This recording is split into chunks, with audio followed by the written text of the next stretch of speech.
Hey y'all, it's Jennifer. Welcome back to my channel.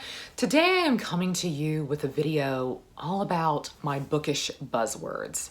I've seen a couple of booktubers do this, and I just think it's really fascinating to see what things really intrigue people about books. So what I'm calling a bookish buzzword is kind of an element of a story that always intrigues me. So this could be a trope, this could be a setting. I think in many ways it could even be a genre if you really wanted it to be, but I think I'm gonna go kind of uber specific here with elements that I think really intrigue me. And whenever I hear a book has one of these elements, I'm always interested in picking it up. Some of these things will be broader, but some of them are going to be pretty specific. And so if you know of any books with any of these elements in them, I would love to hear your suggestions down below because I would really like to put these buzzwords to the test and see if they really are things that tend to make me enjoy a story more. So it would be interesting to have some different recommendations.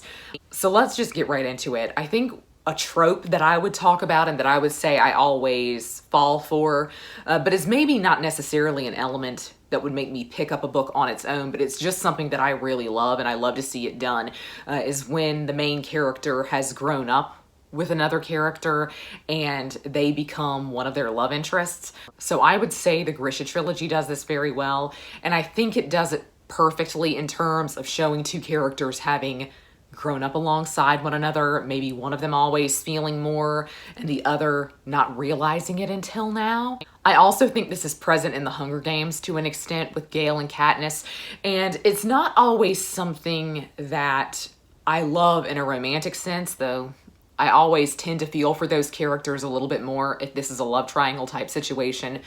Those are the characters that I tend to root for because I really gravitate towards characters who have been friends prior to getting into a romantic relationship with one another. I just also think it's a really great vehicle for character exploration, and a lot of people hate love triangles in general, and I love them. They could technically be on this list, though they are not really an element, I would say, that will make me pick up a book on its own. I need to be intrigued by the rest of the book, but I still do really love a love triangle because I think it's not only intriguing in a romantic sense, it is a really interesting way to explore character and to explore different paths that certain characters can take. There's just a lot of good angst in a situation like that, so that's one of my favorite tropes. A big buzzword for me in books would be art in books at all, a book where art plays a large role in the plot. So I would say The Picture of Dorian Gray by Oscar Wilde does this really well. Of course, this really is all about a portrait, but I would also say that a book coming out next year, which I've just recently read, I got an ARC for and I adored it, is The Portrait of a Thief by Grace Lee. And this is all about a heist story, but the art that they are trying to steal, it doesn't play as large a role as I might have liked, but it still plays a really fascinating role in the character dynamics.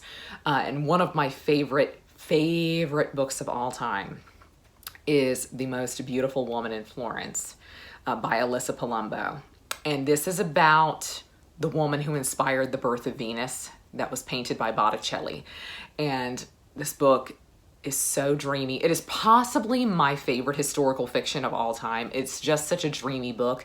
It, of course, is dealing more blatantly with the act of painting and like the actual construction of art, whereas The Portrait of a Thief is dealing with art theft and essentially like the conversation around art in museums and which museums have access to which pieces, which I think is really, really fascinating. And The Picture of Dorian Gray is just all about the aesthetic.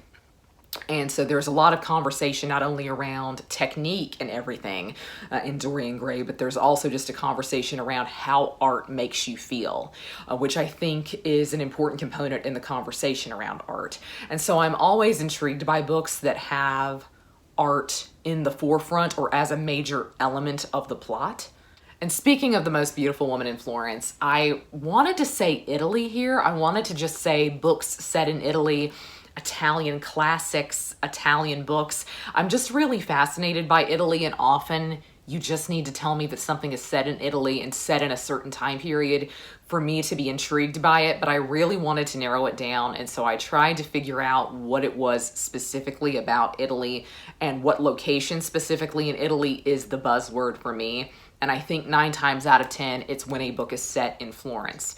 I love Rome, I love Venice, I love Siena, I love a lot of places in Italy. But I think Florence is the one that I am most interested in a literary sense, because it is such a strong city in terms of literature. And so I just love anything set in Florence. The instant that I know something is set in Florence, I'm very relaxed with the book, because it feels as though I'm kind of coming home a little bit. I think of Florence as one of my soul cities. So it's a place that I love going physically, but it's also a place that I really love visiting in a fictional world. And so The Most Beautiful Woman in Florence is one of my favorites, set during the Renaissance, but another one of my favorites of the year this year is also set in Florence, and it's Room with a View by E.M. Forster. And it is so dreamy, and I think Florence plays an interesting backdrop to the actual story of Room with a View. I think you might could say that this book could be set anywhere. It doesn't necessarily have to be set in Florence, but I think for me, the majority of the charm of this book is that it is set in Florence. And half of the book does not take place in Florence. The second half of the book, they go back to England, and my interest waned completely. So I do think if there is something very specific about Italy that I am intrigued by, I think it is Florence. And so I'm gonna say books set in Florence are a big buzzword for me. Something else that's quite a big buzzword for me is something that I'm just going to quite generally call immortal beings, immortals. So I really love vampires. I think I really wanted to say vampires instead of immortals here, because that's typically what I gravitate towards, but I also really just gravitate towards immortal beings in any capacity. So I think another good example here, other than a vampire, would be like the Grisha. So the Grisha trilogy is making its appearance once again on this list. And there is a specific character in the Grisha trilogy that I'm really talking about here, but I don't want to say anything for spoiler's sake. But some of the Grisha can be extremely long-lived, and I think there's always something so compelling about an immortal character and about how they grapple with humanity or don't grapple with humanity. Maybe they're no longer even human. And so I think it's interesting to always think of and postulate what time does to you and how it would transform you as a person, your values and the things you desire, the things you care about. And maybe even just saying immortal doesn't do it justice. I'm just going to say something that is long-lived, a character that is long-lived. And so I just really am always intrigued by that, and I always want to see how it's done, especially because I think it's a really great instance to have discussion, and some books dealing with immortal figures don't go there in a way that I would like, but a lot of them do, and I think that's fascinating. I'm always interested to see how a different author is going to play with those elements. Clearly a big buzzword for me is always going to be Vikings. So if a book has Vikings in it, yes, I'll pick it up. Yes, I'll give it a shot. I think the thing, though, for me with Vikings is that I am always very hard on books that claim to be about Vikings. I almost put pirates on this list for a similar reason, but I have genuinely never enjoyed a pirate book. I always read pirate books on the hunt for something like Pirates of the Caribbean, and I always stop about halfway through any book and just say, I'm gonna watch Pirates of the Caribbean, because I have yet to find anything in fiction that makes me feel that way. And so I thought I can't really put pirates on this list, but Vikings I can. I have enjoyed a lot of Viking fiction and fantasy, and there is a lot of Viking fiction and fantasy that I have not enjoyed and that I don't think is done very well. And so I've narrowed it down to the fact that I think I am interested in the Vikings in a particular time and at a particular place. So I believe I am really only interested in the Vikings if they are in Britain in the reign of Alfred the Great. And maybe the reign of Athelstan. I do think that's really interesting. But once we're getting up to the Battle of Stamford Bridge and things like that, they are interesting to me. I just don't think I'm interested in stories surrounding that period of time, if that makes any sense. There's something very magical about the reign of Alfred the Great, actually, in general to me, and that could also be a buzzword here. If it's got Alfred the Great in it, I'll read it. Those are few and far between, so I didn't feel like I could really put Alfred the Great as a buzzword. The Vikings are, I still actually will read anything that is Viking. I don't really care when it's set or where it's set, but I do tend to prefer kind of the reign of Alfred the Great, Britain. So Anglo-Saxon versus Viking conflict is what I'm most interested in. I think I've identified now why Viking fiction can be a hard sell to me. I'll read it, but there will be parts of it that I just nitpick to death so that I don't even really enjoy the book. And I think it's because I am really only attracted to a particular place and time. So the Vikings are a buzzword for me, but I would say the Vikings in Anglo-Saxon England during the reign of Alfred the Great. Building off of that, I would say anything that qualifies as Dark Age British fantasy. So I'm talking really King Arthur, The Mists of Avalon, or even something like Daughter of the Forest. I know Daughter of the Forest by Juliet Marillier is actually set in Ireland, in Dark Age Ireland, so I'm going to say the Dark Ages of the British Isles, because I am interested in anything Juliet Marillier is doing, and this is her favorite time period to write things in, and I think I'm attracted to this time period because it can be anything you want it to be. I think it's a very attractive period for historical fantasy because it is a very murky track of time. There's a lot we don't know about it for sure. And so this is often when people will set King Arthur stories, and I love a realistic King Arthur story. I love King Arthur set in the real world and not in the more fictional Camelot. I've always been more intrigued by that, and I'm not really sure why. Tons of books that were written in the 90s about King Arthur were set during this period, and I just think it's really fascinating. My favorite is, of course, Daughter of the Forest, but The Mists of Avalon also really stands out to me because you can do so much with this period in terms of religion, the death of the kind of British pagan religions as Christianity takes over. There's a lot of interesting stuff going on, but since there is so much about the period we don't know for sure, authors are allowed to take so much leeway, and I think that makes it a really attractive time period to me. But another kind of location-based fantasy, I would say I love anything that is Russian-inspired. I love Russian-inspired fantasy. So once again, the Grisha trilogy is gonna make its appearance on this list. But one of my favorite books of all time is Hunted by Megan Spooner. And this is a Beauty and the Beast retelling that is also a retelling of a Russian fairy tale, and I'm not gonna tell you which. It is so good. It's my favorite fairy tale retelling, I do believe. So that's just one of my absolute favorites. And another one of my favorites of all time is Deathless by Catherine Imbolente. And this is a retelling of Koshi the Deathless and Marya Morevna, which is a really famous Russian fairy tale, folk tale, and it is set during World War II. It is genuinely one of the weirdest books you will ever read in your life, but it's also probably one of the best books you'll ever read in your life. I genuinely love that book. And there's another book that was kind of a sleeper, and I'm kind of embarrassed to say that I really love it, that it's one of my favorites, because it is such a weird book. And I think unless you really like Russian fairy tales and folklore, you would just not get on with this book at all. But it's called Vasa in the Night by Sarah Porter, and this is set in more current times, but it's also a retelling of a Russian fairy tale of Vasilisa, and it's about Baba Yaga and Vasilisa, and it's just really, really good. It's also really strange. I think that is something about Russian fairy tales and folklore that keeps people at arm's length, is that it's just very, very odd. So I understand this wouldn't be a buzzword for everybody, but it is something that I have always been intrigued by and that I'm always really interested in. I know many of you might recommend me Catherine Arden's Winter Night series for this, but I read the first book of that and I've read it twice, and I really, really did not get on with her writing, which is sad to say. I felt at arm's length from everything. It was just a very hollow reading experience for me both times through.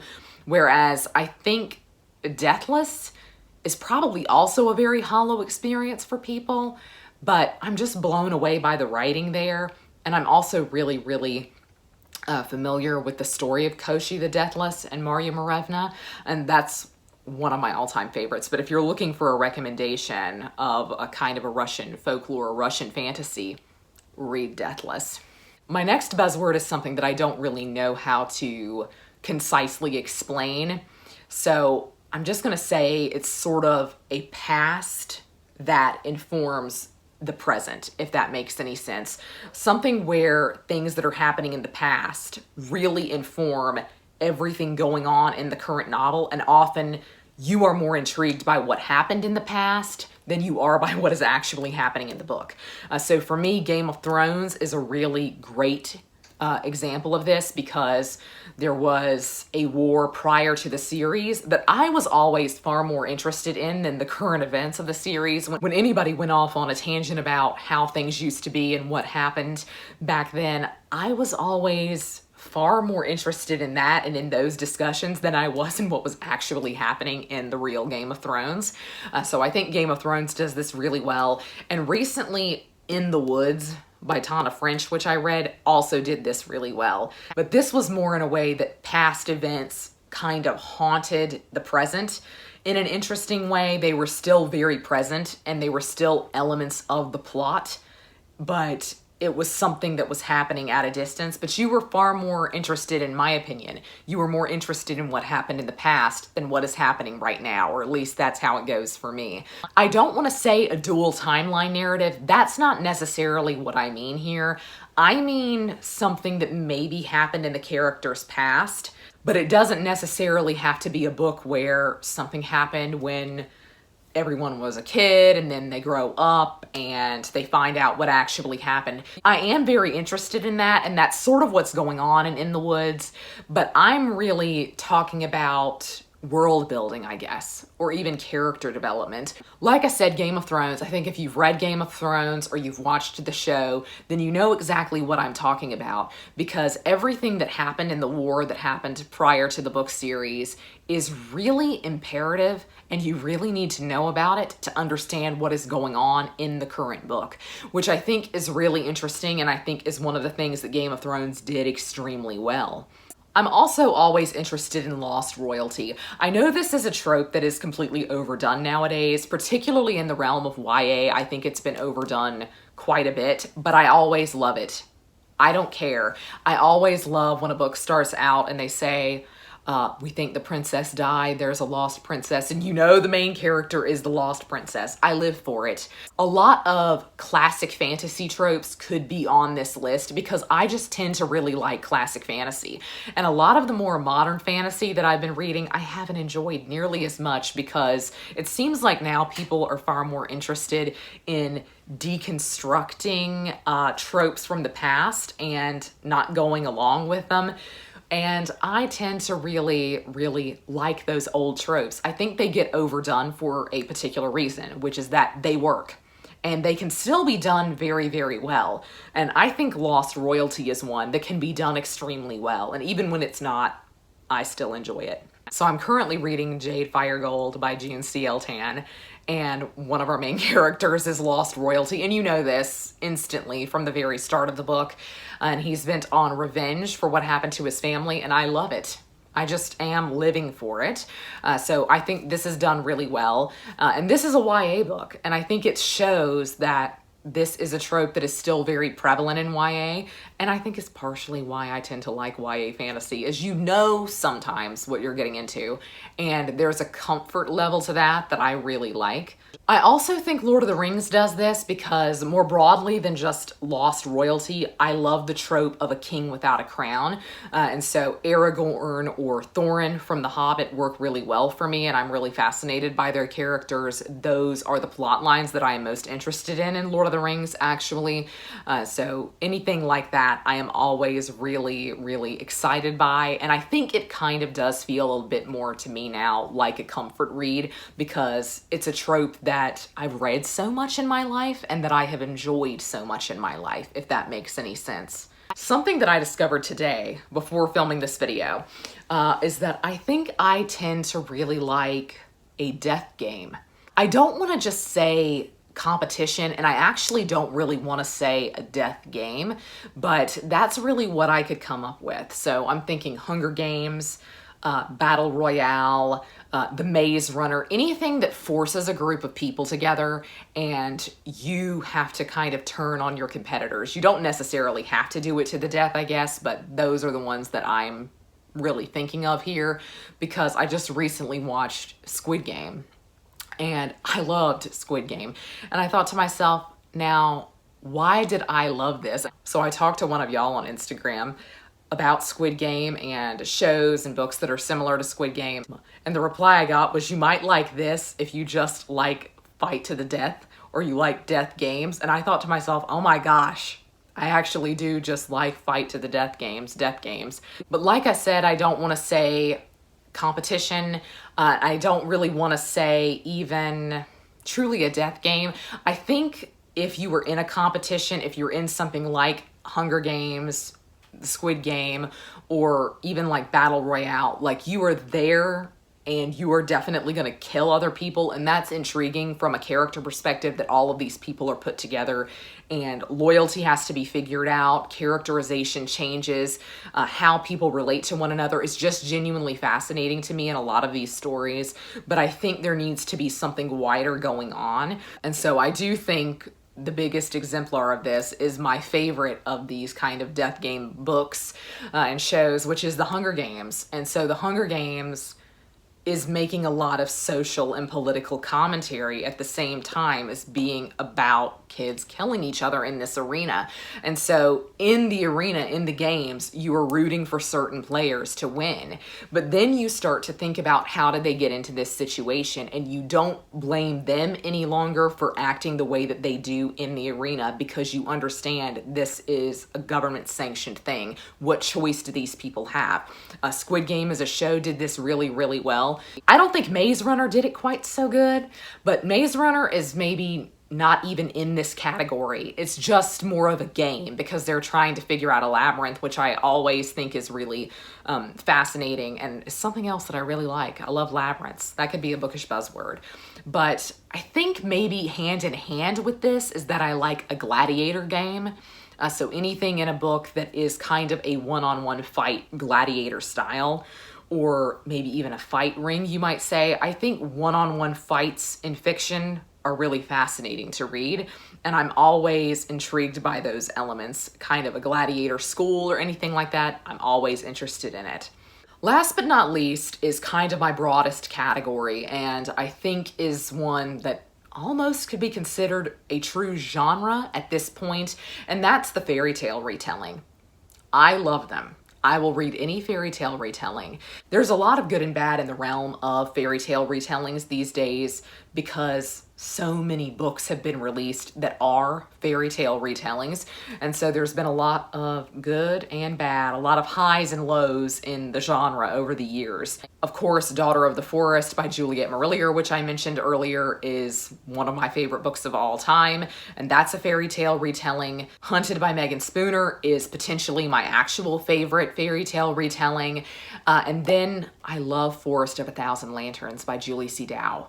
This is one of my favorite duologies of all time. So the duology is actually a retelling of Snow White, but the first book is kind of the rise to power of the evil queen in Snow White. It's one of my favorite YA books of all time. I really love this series.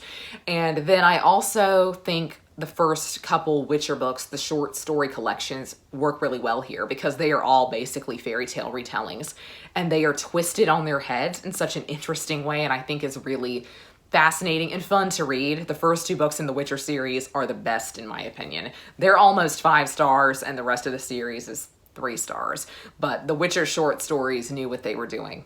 I could name so many other fairy tale retellings here. There are so many Beauty and the Beast retellings that I've read, so many Tam Lin retellings that I've read, and I just really, really love them. My favorite 2 fairy tales to see retold are Red Riding Hood and Beauty and the Beast.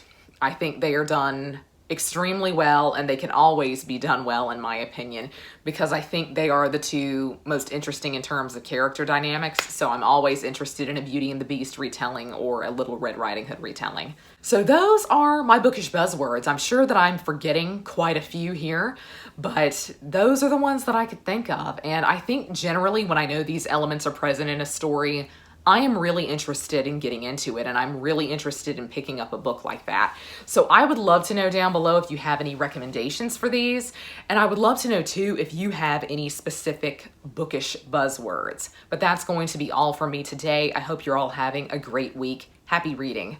Goodbye.